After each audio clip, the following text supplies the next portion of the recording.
السلام علیکم، کیسے ہیں آپ سب؟ امید کرتی ہوں ٹھیک ہوں گے، جہاں ہوں گے خیر و عافیت سے ہوں گے، خوش ہوں گے، مسکرا رہے ہوں گے۔ اور معذرت آپ لوگوں کو اتنا ویٹ کرنا پڑا عشق صحرا کا۔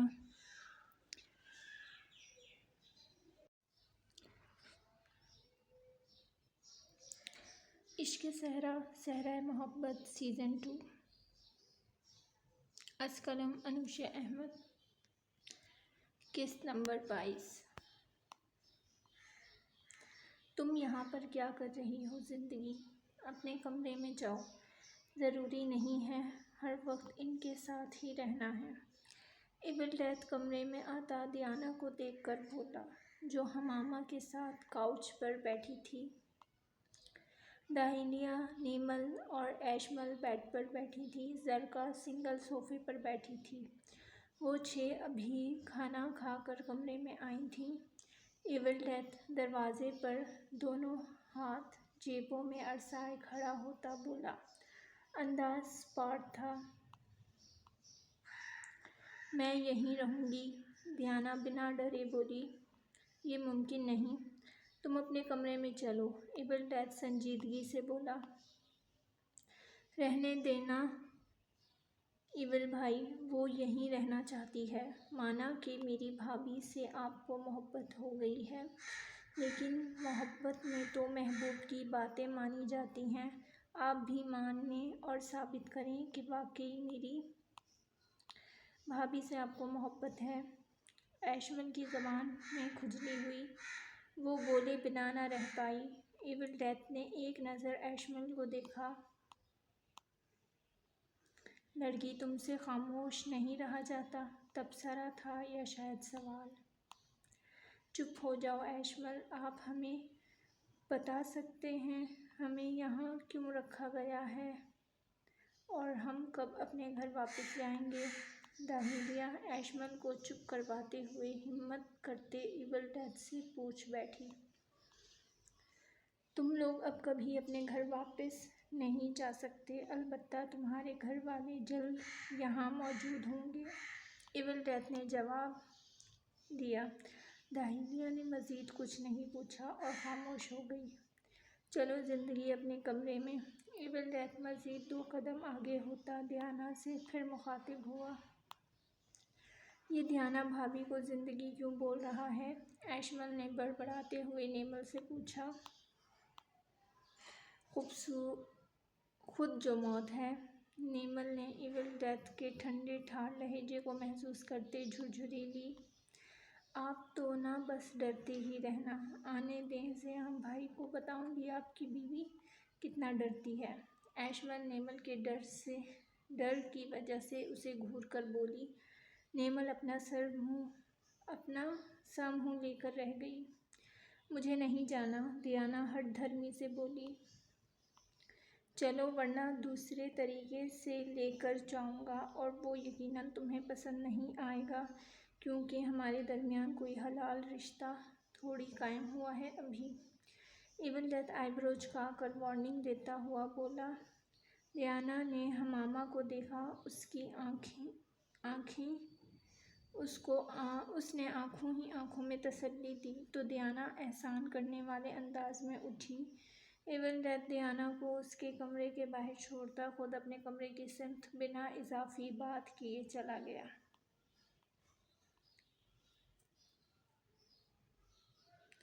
یہ وقت صبح 10 بجے کا تھا۔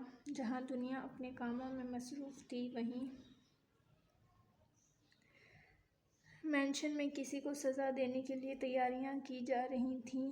وہ 2 دن سے ابھی تک انہی کپڑوں میں تھے۔ وہ پانچوں اب بھی تہہ خانے کی دیواروں سے ٹیک لگائے بیٹھے تھے، ناشتہ کر کے فارغ ہوئے تھے، جبکہ لڑکیاں ابھی ابھی اٹھی تھیں۔ کمال کی بات تھی، لڑکیوں کو یہ نہیں معلوم تھا کہ ان کے ساتھ مرد حضرات بھی کڈنیپ ہوئے ہیں، تو مردوں کو بھی نہیں معلوم تھا کہ ان کی بیویاں اور بہنیں بھی کڈنیپ ہوئی ہیں۔ لڑکیاں اس وقت اسی حلیے میں ملبوس من کے قدم اٹھائے بیزار سی نیچے آ رہی تھیں، کیونکہ ایول ڈیتھ کا حکم تھا۔ دیانا بھی اپنے کمرے سے نکلی وہ معجزہ کے ساتھ تھی۔ دیانا نے اس وقت سیاہ شرٹ اور کیپری پہنی ہوئی تھی، گلے میں مختلف رنگوں کا اسکارف تھا۔ وہ شاور لیتے ابھی فریش ہوئی تھی، لمبے گھنے آبشار جیسے بال پشت پر کھلے تھے۔ وہ ایک ایک قدم اٹھاتی معجزہ کے ساتھ نیچے آئی۔ سربراہی کرسی پر ایول ڈیتھ بیٹھا تھا اور اس کے ساتھ صوفے پر دائیں جانب اشر تھا۔ دیانا آئی تو ایول نے اسے اپنے بائیں جانب صوفے پر بیٹھنے کا اشارہ کیا۔ دیانا منہ کے زاویے بگاڑتی بیٹھ گئی، جبکہ ایشمل، نیمل، زرکا حمامہ اور ڈاہلیہ کل کی ہی طرح فانوس کے نیچے کھڑی تھیں، ایسے کہ ایول ڈیتھ کے سامنے تھیں۔ دیانا کو تیار دیکھ ایشمل تو ناک منہ چڑھا گئی اور خونخوار نظروں سے اشر اور ایول ڈیتھ کو دیکھنے لگی۔ اب جب سب آ ہی گئے ہیں تو موت کا کھیل۔ ایول ڈیتھ ان سب کو دیکھتے ہوئے بولا۔ وہ کچھ اور بھی بولتا کہ ایشمل نے اس کی بات درمیان سے ہی کاٹی۔ یہ کہاں کا انصاف ہے؟ مانا میری بھابھی سے آپ کو محبت ہے، لیکن وہ بھی تو کڈنیپ ہیں اور ہم بھی کڈنیپ ہیں۔ ان کو تو آپ نے کپڑے دے دیے، وہ فریش سی بیٹھی ہیں اور ہمیں اس ہولیے میں کھیل کھیلنے کے لیے بلایا ہے۔ That is not fair. Ishmal پہلو میں ہاتھ فولڈ کیے غصے سے بولی۔ نیمل نے البتہ اپنے ماتھے پر ہاتھ رکھا۔ یہ لڑکی ضرور ہم سب کو مروا کر رہے گی۔ اس کے اپنے رونے تھے۔ ڈاہلیہ تو سہمی ہوئی آنکھوں سے اس منظر کو دیکھ رہی تھی، اس کی سوئیں ابھی تک موت کے کھیل پر اٹکی تھی۔ اشر نے ایشمل کو ایسے دیکھا جیسے اس کا دماغ چل گیا ہو، جبکہ ایول ڈیتھ کا چہرہ اسپاٹ تھا۔ دیانا، زرکا حمامہ نے منہ نیچے کرتے اپنی ہنسی دبائی۔ تم یہاں پکنک پر آئی ہو؟ اشر کو تو ایشمل کی بات پر تپ ہی چڑھ گئی۔ میرا دماغ خراب ہے جو پکنک پر موت کا محل دیکھنے آؤں گی؟ ایشمل مسکراتے ہوئے دو بدو بولی۔ اشر نے ڈھیر سارا اشتعال اپنے اندر اتارا اور ایول ڈیتھ کو ایسی نظروں سے دیکھا جیسے کہنا چاہتا ہو، اس کو سمجھا لو ورنہ موت کا کھیل اس سے ہی شروع کروں گا۔ البتہ ایول ڈیتھ نے اسے اس نظروں سے دیکھا۔ اگر ہمت ہے تو خود سمجھا لو۔ اشر تو بل کھا کر ہی رہ گیا۔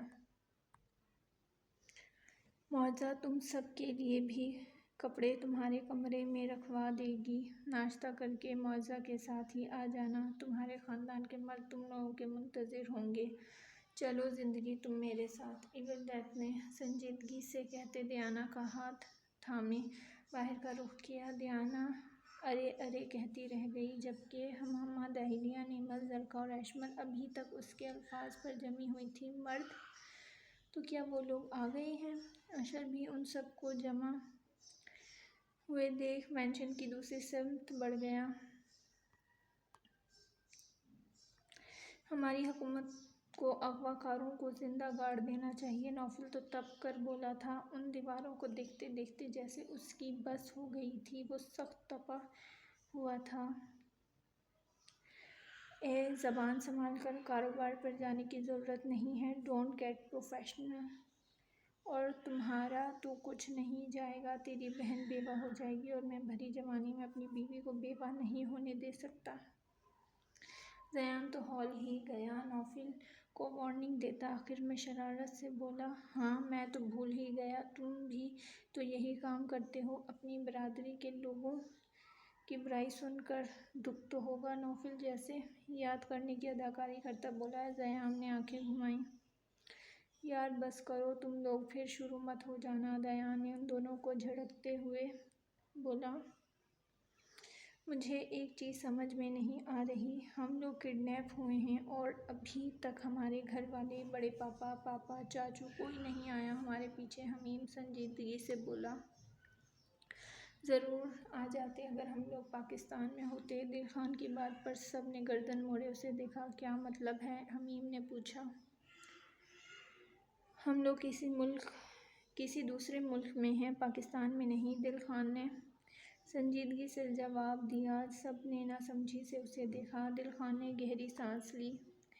واش روم میں جا کر دیکھیں سوئچ بورڈ اور وہاں کی ٹیلز، بلکہ وہاں کی پائپ لائنز ہی ایسی ہیں جیسے کوئی غیر ملکی۔ پاکستان میں عموماً یہ ڈیزائن ٹیل سوئچ بورڈز نہیں پائے جاتے۔ دل خان نے سرسری سا کہا، یہ ہمارے ساتھ ہو کیا رہا ہے؟ اور مافیا خاندان سے تم لوگ ہو، لیکن ظاہر ہے یہ کر رہا ہے۔ پہلے 16 گھنٹے بے ہوش رہنے والی بات، اور اب یہ کہ ہم پاکستان میں نہیں ہیں۔ تم لوگ اپنے پروفیشن کے ساتھ لائل بھی تھے یا نہیں؟ صرف جھک ہی مارتے رہے ہو غنڈہ گردی کے نام پر؟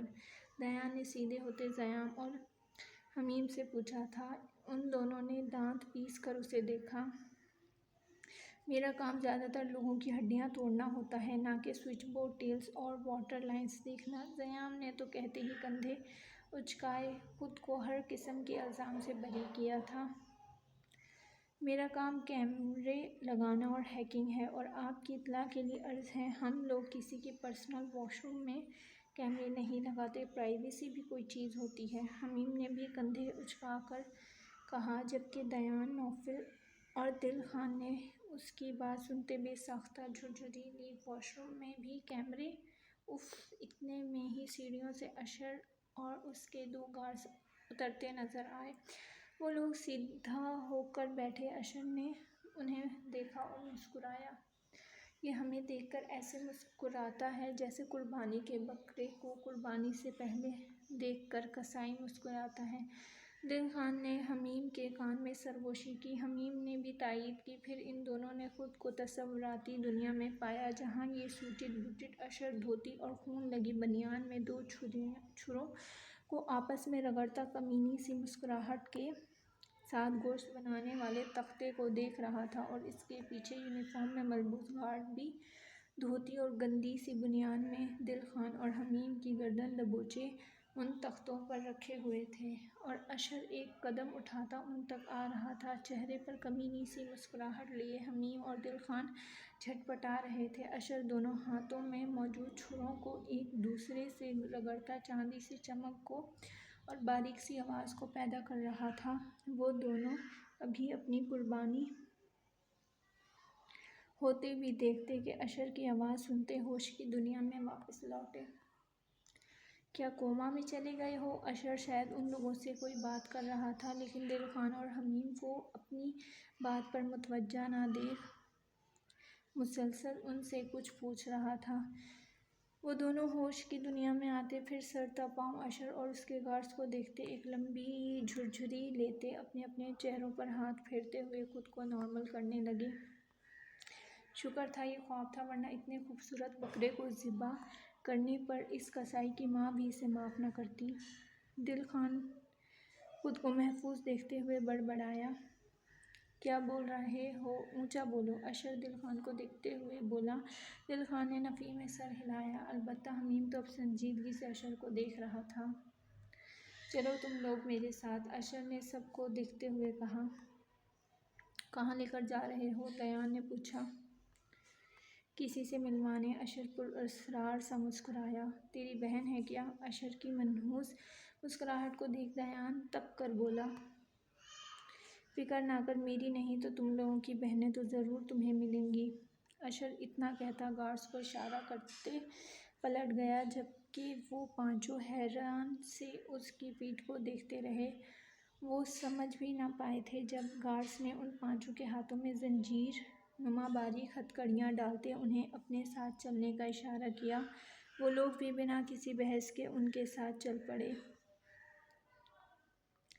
یہ سب کیا ہے؟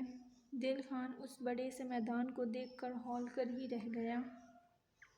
یہ ایک اسٹیڈیم نما میدان تھا، چاروں گول اطراف میں سیٹیں تھیں، بیچ میں کئی ایکڑ کا میدان سبز گھاس سے بھرا ہوا۔ وہاں کچھ گارڈز موجود تھے، البتہ زیام اور حمیم خاموش رہے۔ دیان، نوفل اور دل خان پریشان تھے، یہ لوگ آخر ان کے ساتھ کرنے کیا والے ہیں؟ بھائی یہ وہی ہیں، ہم نے پہلے کیوں نہیں سوچا؟ یہ ایول ڈیتھ ہے، حمیم زیام سے بولا۔ زیام خاموش رہا۔ دیان، دل خان اور نوفل نے انہیں ناسمجھی سے دیکھا۔ کیا مطلب؟ کون؟ ان لوگوں کو تم جانتے ہو؟ بتاؤ، نوفل بولا۔ تمہارے کانسرٹ میں جو تم پر حملہ ہوا تھا وہ ایول ڈیتھ نے کروایا تھا۔ ہم لوگ اس کے آدمیوں کی گن پر بنے اس کے لوگوں کو پہچان چکے تھے، اور یہ ہی نہیں، ہم لوگ جس دن پاکستان آئے تھے زرش دادو کے انتقال پر، اس رات بھی دیان پر حملہ ہوا تھا جس کا تم لوگوں کو نہیں پتہ۔ وہ حملہ بھی کروانے والے یہی لوگ تھے، لیکن ہم لوگ خاموش تھے، جاننا چاہتے تھے یہ لوگ کرنے کیا والے ہیں اور تم لوگوں پر ہی کیوں حملہ کر رہے ہیں۔ کنگ کانگ بھی آیا تھا ایول ڈیتھ سے ملنے اور اسے وارننگ دینے، لیکن وہ اسے نہیں ملا اور اس نے ہم لوگوں کو کڈنیپ کیا۔ یہ سامنے دیکھو، جگہ جگہ یہ ایول ڈیتھ کا ہی ای.ڈی. جو لوگو ہے، ای.ڈی. ہے۔ یہ مافیا ورلڈ کا ایک نیا جانا مانا اٹلی کا گینگسٹر ہے۔ دل خان صحیح کہہ رہا تھا، ہم لوگ پاکستان میں نہیں، ہم لوگ اٹلی میں ہیں۔ زیام اپنی آنکھوں سے ایک چیز کو دیکھتا بولا تو سب نے بھی زیام کی نظروں کے تعاقب میں دیکھا۔ اللہ اللہ، جس کا نام ہی ایول ڈیتھ ہے، اس نے ہمیں کڈنیپ کر لیا، اب کیا ہوگا ہمارا؟ دل خان کو تو ہول اٹھے تھے۔ پھر اتنے میں ہی گراؤنڈ سیٹوں کے پیچھے دو بڑے بڑے دروازے کھلے تھے، ایک سے معجزہ اور اس کے پیچھے نیمل، داہلیہ، زرقا ماما اور ایشمل داخل ہوئیں تو دوسرے سے ایول ڈیتھ، دیانا اور اشر داخل ہوئے تھے۔ یہ ان پانچوں پر نیا انکشاف تھا۔ ان کی بہنیں بیویاں بھی یہاں موجود تھیں۔ سب لوگ جتنے حیران ہوتے اتنا کم تھا۔ لڑکیاں بھی ان لوگوں کو میدان میں کھڑے دیکھ ٹھٹکی تھیں۔ ہم نے تم سب کو ایک ساتھ کڈنیپ کیا اور کچھ ہی دیر میں تم لوگوں کا باقی خاندان بھی یہاں آنے والا ہے، لیکن تب تک تم لوگ ہمیں ذرا انٹرٹین کرو، موت کا کھیل دکھاؤ۔ اشر نے بولنا شروع کیا تھا۔ زیام، دیان، دل خان، حمیم اور نوفل نے ایول ڈیتھ کو دیکھا جس کی بھوری آنکھیں ان سب پر ہی مرکوز تھیں۔ تم یہ کیا کر رہے ہو؟ کیا کرنا چاہتے ہو؟ تمہیں میں چاہیے تو تم مجھے کڈنیپ کرتے، ان سب کو کیوں اٹھا کر لائے ہو؟ دیانا اشر کی بات سنتے اور سب کو دیکھتے ہوئے سرخ چہرے سے گھبرائی تھی۔ خاموشی سے بیٹھ جاؤ، ایول ڈیتھ ٹھنڈے لہجے میں بولا تو دیانا کی ریڑھ کی ہڈی میں سنسناہٹ ہوئی۔ اسے بے ساختہ ایول ڈیتھ سے خوف آیا۔ تمہاری جو بھی دشمنی ہے وہ ہم سے نکالو، ہمارے گھر کی عورتوں کو چھوڑو۔ زیام دہاڑا تھا۔ ایول ڈیتھ نے ناگواری سے اشر کو دیکھا جو سمجھنے والے انداز میں سر ہلاتا اپنے گارڈز کو اشارہ کر گیا۔ وہ گارڈ آگے آتا زیام کو پیشانی پر پسٹل مار گیا۔ زیام کی پیشانی سے خون نکلنے لگا۔ دیان، نوفل، حمیم جھٹپٹائے تھے، البتہ دل خان خاموش یہ سارا منظر دیکھ رہا تھا۔ زیام، نیمل کی جان حلق میں آئی تھی، اس کی آنکھوں سے سیال بہنے لگے۔ وہ آگے کو ہوئی مگر معجزہ نے اس کا بازو سختی سے دبوچا، وہ ہل بھی نہ سکی۔ میں تمہیں زندہ گاڑ دوں گا، تمہاری ہمت کیسے ہوئی اس پر ہاتھ اٹھانے کی؟ دیان دہاڑا تھا اور پھر اس کے ساتھ ہی وہی ہوا جو زیام کے ساتھ ہوا۔ زرقا کی سرخ آنکھیں مزید سرخ ہوئیں۔ دیانا نے نم آنکھوں سے ایول ڈیتھ کو دیکھا جو ہتھکڑی لگے میدان میں کھڑے ان پانچوں کو دیکھ رہا تھا۔ تم سب کی بھلائی اس بات میں ہے، جو بولا جائے اسے چپ چاپ مان لو، اگر نہیں مانو گے تو اپنے ساتھیوں کو زخمی ہوتے دیکھتے رہو گے۔ ایول ڈیتھ کڑخت لہجے میں بولا تھا۔ سب لب بھیج کر اسے دیکھتے رہے۔ زندگی، تم بیٹھ جاؤ ورنہ اس کا حساب بھی ان لوگوں سے لوں گا۔ دیانا، جو ایول ڈیتھ کو ملامت سے دیکھ رہی تھی، اس کی بات پر خاموشی سے بیٹھ گئی۔ میری بھابھی سے دور رہو، میری بہن سے دور رہو۔ دیان اور زیام دہاڑے تھے۔ دیانا نے کرب سے آنکھیں بند کی تھیں۔ جاری ہے۔